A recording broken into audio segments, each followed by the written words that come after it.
Hey folks, this is Bob James again from Daily Enduring Truth Ministry. I'm standing outside the Coastal Bend Health and Wellness Center, and it's a strange place to be, I know, but I have a writers conference today with the Writing Workshop of Corpus Christi. It's a local organization that provides workshops to help writers like me improve their craft, and believe me, I need lots of help. Anyway, we're having a workshop today on writing dialogue, and if you follow my author page, you'll sometimes see some of the work that I've done. I'm going to be trying a few new things, and so just letting you know that. I'm trying a lot of different new things, and one of those is working on a mailing list, and you'll see a link somewhere either in the text of the blog that you're reading, or it will be in the comment section on the YouTube video. And if you're interested in getting on my mailing list, then please feel free to sign up. There's no cost. Obviously, I'll be sending things out about once a month. I'll be sending out both my secular writing and my religious writing. And if you prefer not to look at one of those, then you just don't have to. It won't be that big, won't be that long. So I just want to let you know that. The other thing is a reminder that we're coming to the end of Philippians. And I'm going to be starting writing again for the next book study on Monday. So if you have a suggestion for a book that you'd like to see me cover, then please feel free to put it in the comments, either on the blog or put it in the comments on the YouTube video.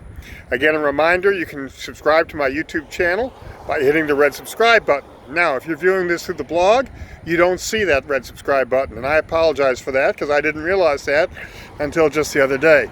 But what you can do is you can either click on to go to YouTube, or you can leave a comment in the messages on the blog and say, hey, how do I do that?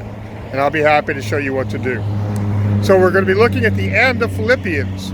And according to some scholars, it's actually the beginning or the first letter to the Philippians that Paul wrote, thanking them for their gift. Now, I think Paul has a sort of a dialogue with himself that he also shows at one point in 1 Corinthians 1 when he's talking about baptizing people and the divisions in the church. Because he keeps saying, thank you for this, I didn't need it, but thank you. And God supplies all my needs, and you helped God. And so it's really to me it's an interesting dialogue back and forth. But Philippians has been a great letter. I love that letter. And I've learned a lot doing this study. I hope you've learned something too. And I'll be happy to take suggestions, like I said, for any of the other books that you might think I might need to try to do. Please note, I probably won't be doing Deuteronomy or Exodus or one of those books because some of those things get pretty hard to deal with. I don't do topical studies at this point in time, but if people think, hey, we need to look at this subject, that's something I might consider in the future. So I was originally planning to go somewhere else, to be honest, but when I got there, all the parking places were filled. But that's the funny thing about the way God works. Sometimes his plans are not our plans, and so God had something different in mind for me today. Like I said earlier, I'm going to be making a lot of different changes. If you have any suggestions for the video, if you have any suggestions for the Bible study, if you have any suggestions for my writing, if you've read some of my writing, please let me know.